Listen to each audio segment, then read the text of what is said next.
അപ്പോൾ എല്ലാവർക്കും ഇപ്പോൾ മാമ്പഴക്കാലമാണല്ലോ അല്ലേ.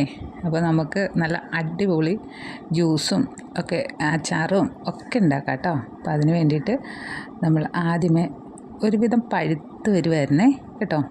കണ്ടോ, കളറ് മാറി വന്ന് തുടങ്ങിയിട്ടുണ്ട്. അപ്പോൾ നമുക്ക് നല്ല 2-3 മാങ്ങ നമുക്ക് ചെത്തിയെടുക്കാം കേട്ടോ. അതായത് ഇതിൻ്റെ കരിന്തൊലി ഒന്നും കളയുന്നില്ല കേട്ടോ. ഞാൻ കരിന്തൊലി കളയാതെ തന്നെയാണ് അടിച്ചെടുക്കുന്നത്. അപ്പോഴാണ് അതിൻ്റെ ടേസ്റ്റ് ഭയങ്കരമായിട്ട് കൂടുതൽ. ഇത്തിരി കട്ടി ഉണ്ടാവും, കുഴപ്പമൊന്നുമില്ല, എന്നാലും നല്ല സൂപ്പറാണ് കേട്ടോ.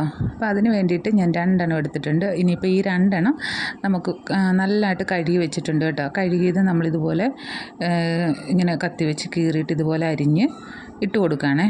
അരിഞ്ഞിട്ടില്ലെങ്കിലും കുഴപ്പമൊന്നുമില്ല, എന്നാലും നമ്മുടെ മിക്സിയുടെ ബ്ലേഡ് ചീത്തയാവാതിരിക്കും. അതുകൊണ്ടിട്ടാണ് ഇങ്ങനെ അരിഞ്ഞിടുന്നത് കേട്ടോ. എന്നാലും പെട്ടെന്ന് അത് അരഞ്ഞ് കിട്ടില്ല.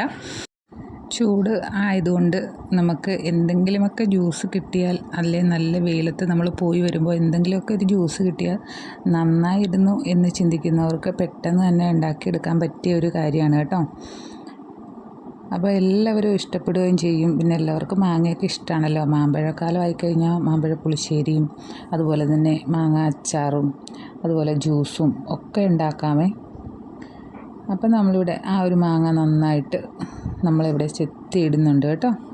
അതിന് ശേഷം നമ്മളിതിനകത്തേക്ക് ചേർക്കുന്നത് എന്താണെന്ന് വെച്ച് കഴിഞ്ഞാൽ കുറച്ച് ഉപ്പും ചേർക്കുന്നുണ്ട്, പിന്നെ ഒരു 2 മുളകും കൂടി ചേർക്കുന്നുണ്ട്. അത് മാങ്ങ ആയതുകൊണ്ടിട്ടാണ്, ഇത്തിരി എരിവ് നിൽക്കട്ടെ എന്ന് വിചാരിച്ചിട്ടാണ്. പിന്നെ കൂടെ ഞാനൊരു കഷ്ണം ഇഞ്ചിയും കൂടി ഇട്ടിട്ടുണ്ടായിരുന്നു, അത് വീഡിയോയിൽ വന്നിട്ടില്ല. അപ്പോൾ എന്തായാലും നമുക്ക് ഈ ജ്യൂസ് നന്നായിട്ട് അടിച്ചെടുക്കാവേ. അതിന് തന്നെ നമുക്ക് 2 പച്ചമുളക് ഇട്ട് കൊടുക്കാം. പച്ചമുളക് ഇട്ടിട്ട് പിന്നെ നമുക്ക് കുറച്ച് ഉപ്പ് ഇട്ടിട്ട് കുറച്ച് വെള്ളം ഒഴിച്ച് കൊടുക്കാം കേട്ടോ.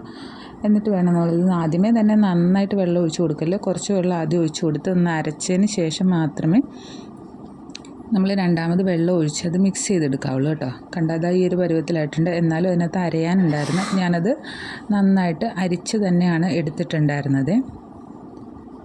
അപ്പോൾ ഇനി അത് ബാലൻസ് വന്നത് ഒന്നും കൂടെ ഞാൻ അരച്ചെടുക്കുകയാണ്.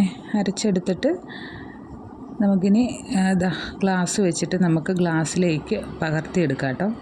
എന്നിട്ട് നല്ലവണ്ണം ഐസ് ഇട്ടിട്ട് കുറച്ചും കൂടി ഉപ്പിട്ട് കൊടുക്കുന്നുണ്ട്. അപ്പോൾ നല്ലോണം ഐസ് ഇട്ടിട്ട് നിറച്ചെടുക്കണം കേട്ടോ.